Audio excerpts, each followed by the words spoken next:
नवीन global study में एक बार फिर से आपका बहुत स्वागत है। मैं हूं नवीन कुशवाहा। जीवनी के सेशन में हमारी आपकी मुलाकात हो रही है, तो चलिए जानते हैं कि पंडित काशीराम जी का जीवन परिचय कैसा था। दोस्तों भारत के महान क्रांतिकारी जो डकैती के आरोप में फांसी इनको प्राप्त हुई थी। दोस्तों उनका जीवन परिचय, दोस्तों जीवन में क्या कुछ खास दोस्तों इन्होंने किया था, चलिए जानते हैं। तो दोस्तों ये हैं पंडित काशीराम जी। दोस्तों पंडित काशीराम जी का जन्म तत्कालीन पंजाब के अंबाला जिले में 1853 को हुआ माना जाता है। कुछ लोग उनका जन्म 1881 भी मानते हैं। उनके द्वारा आरंभिक शिक्षा मैट्रिक तक ही प्राप्त की गई थी। उनके पिता गंगाराम एक साधारण हैसियत के आम व्यक्ति थे, लेकिन पंडित काशीराम के सितारे ही इस प्रकार के थे कि वह उपाय करते हुए कभी हार नहीं मान सकते थे। भाग्य के उन सितारों के साथ आंख मिचौली खेलते हुए उनके द्वारा पहले तार भेजने का कार्य सीखा गया और कुछ समय तक अंबाला व दिल्ली में भी नौकरी की गई, लेकिन किस्मत में तो 7 समुंदर पार विदेश जाना लिखा था। अतः अमेरिका के लिए प्रस्थान कर गए। अमेरिका प्रवास। पंडित काशीराम ने अमेरिका में कई प्रकार के कार्य किए। बारूद बनाने के एक कारखाने में सेवाएं दी, एक स्वर्ण खान का ठेका लिया, वह कैलिफोर्निया के बागों में फल तोड़ने का ठेका भी लिया। इस प्रकार अपनी उद्यमिता के दम पर उन्होंने अपार धन कमाया। फिर आरंभ हुआ सन 1914 का प्रथम विश्व युद्ध। अमेरिका में तब भारतीय स्वाधीनता पार्टी का गठन हुआ, जिसके आग्रह पर अमेरिका में बसे भारतीय शास्त्रों के साथ भारत लौटने लगे। योजना यह थी कि सन 1857 जैसा विद्रोह पुनः किया जाए व देश को अंग्रेजों की गुलामी से आज़ाद करा लिया जाए।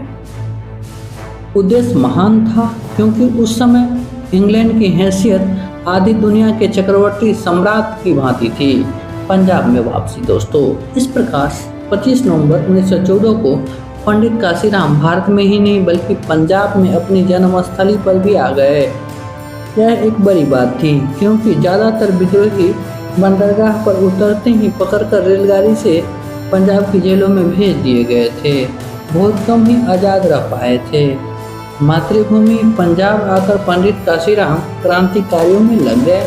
गदर की पूर्व योजना तबाह हो चुकी थी।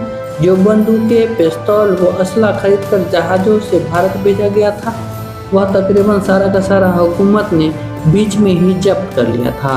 नए हथियार खरीदने के लिए धन की काफ़ी ज़रूरत थी। इसके निमित्त सरकारी खजाने लूटने की योजना बनी। उसी को अमल में लाने के लिए 15 पुरुषों का एक दल मोगा शहर के फिरोजपुर वाली नहर के पुल की तरफ रवाना किया गया। फिरोजपुर नहर के पुल पर मुठभेड़। वह दिन 27 नवंबर 1914 का दिन था, यानी जिस दिन पंडित काशीराम अपने घर पहुंचे थे उस दिन से तीसरा दिन। घर पर वह सीमित समय तक रुके थे, इतने सीमित समय तक कि उनके अभिन्न मित्र भी ढंग से नहीं मिल पाए थे। घर से भी यह कहकर निकले कि मैं बैंक से पैसा लेकर अभी आता हूँ। 15 सदस्यों का वह दल टांगों पर सवार था। मिश्री वाला गांव के पास सड़क पर एक थानेदार चंद सिपाहियों के साथ पुलिस अधीक्षक के आने का इंतजार कर रहा था। इलाके का जिलेदार भी तब उसके साथ था।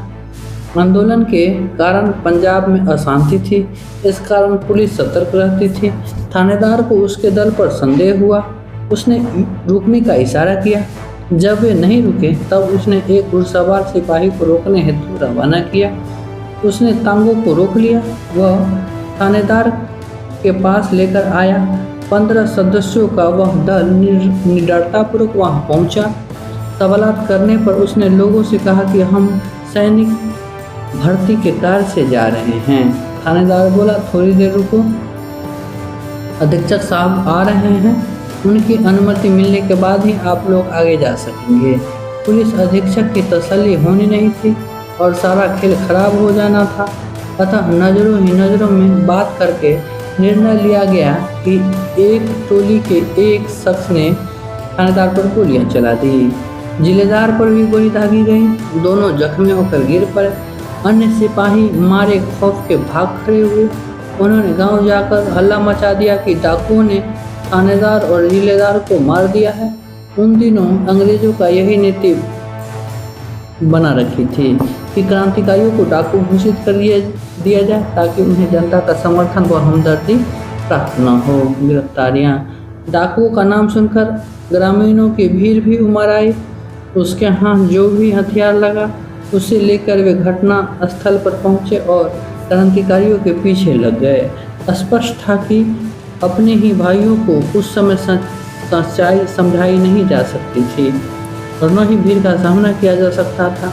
इस कारण क्रांतिकारियों ने घटनास्थल से फरार होने का निश्चय कर लिया। ग्रामीणों द्वारा पीछा करके गोलियां दागी गई। उसमें एक क्रांतिकारी की मौत हो गई जिसका नाम चंद्र सिंह था। 7 क्रांतिकारी पकड़ लिए गए। उन क्रांतिकारियों में पंडित काशीराम के अलावा जगत सिंह, ध्यान सिंह, जीवन सिंह, रहमत अली शाह, लाल सिंह व बख्शीश सिंह थे। उन पर राजद्रोह का मुकदमा चला। 13 फरवरी 1915 को 7 को मृत्युदंड की सजा सुनाई गई और उनकी तमाम संपत्ति जब्त कर ली गई। फिर 27 मार्च 1915 को काशीराम सहित सभी को फांसी की सजा दे दी गई। इस प्रकार क्रांतिकारियों की स्वर्णिम सूची में पंडित काशीराम ने अपना नाम दर्ज करवा दिया। उन तमाम शहीदों के खून अंग्रेजी हुकूमत के लिए पचा पाना आसान नहीं था, क्योंकि वह शहीदी खून ब्रिटिश हुकूमत के पापों का घड़ा भरने का कार्य निरंतर कर रहा था और 15 अगस्त 1947 को वह घड़ा भरा भी और फूटा भी। दोस्तों, इस प्रकार इनका जीवन परिचय रहा। दोस्तों, पंडित काशीराम जी का जीवन परिचय आपको कैसा लगा? आप अपने उत्तर कमेंट में दे सकते हैं। अगर अच्छा लगे तो वीडियो को लाइक शेयर सब्सक्राइब कर सकते हैं। हमारे नियमित सदस्य बन सकते हैं। हमसे जुड़े रहने के लिए आपका कोटि कोटि धन्यवाद। आप अपना बहुत ख्याल रखें। मिलते हैं नेक्स्ट वीडियो में। धन्यवाद।